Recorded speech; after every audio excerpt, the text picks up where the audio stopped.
The title of this paper is "The Capture and Handling Stress Suppresses Circulating Levels of Thyroxine, or T4, and Triiodothyronine, or T3 in beluga whales."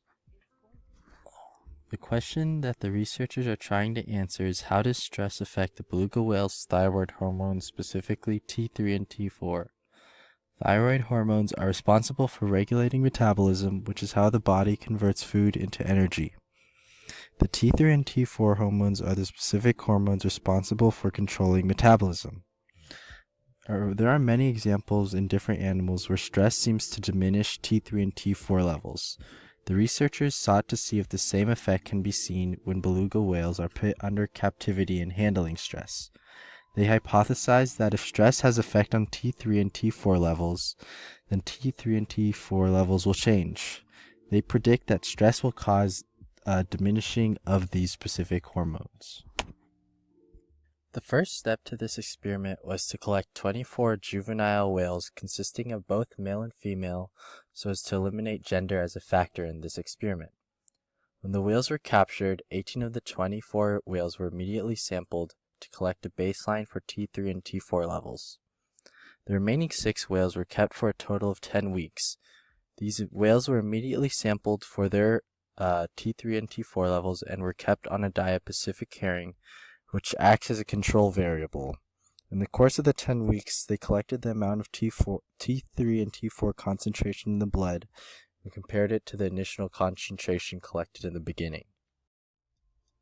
The graphs show that as the captivity days increased, the percentage of T3 and T4 in the bloodstream had a significant drop.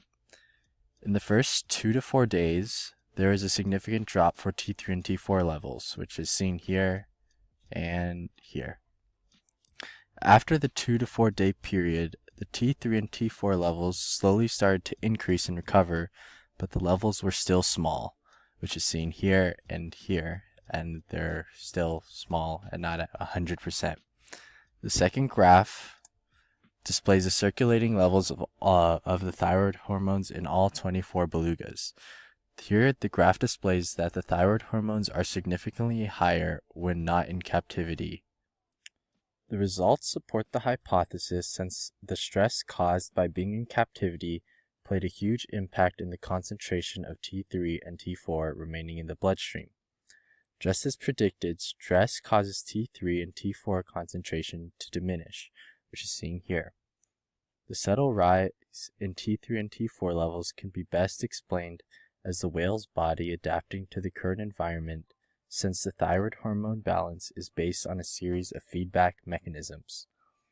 What this means is that the body established a new set point after realizing that the beluga whale wasn't taking in more food, therefore having a reduced intake of calories. The author explains that this can be seen in the loss of weight in 4 out of the 6 whales. The reason why the beluga whale would be taking in less calories would again relate to the fact that the thyroid hormones are responsible for regulating metabolism. If stress caused an initial drop of T3 and T4 levels, then that would mean that the body isn't converting as much calories to energy, which therefore reduces the calorie intake and affects the equilibrium levels for T3 and T4. In addition, even a small time spent in captivity greatly affected the thyroid hormone concentration, which is seen in this graph.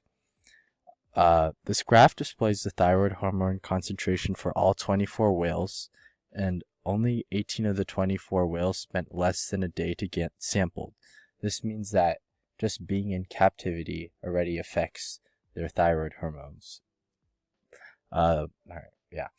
The authors conclude that stress in captivity does have effect on the thyroid hormone balance, but they need to further research on how the mechanism works for creating a new equilibrium.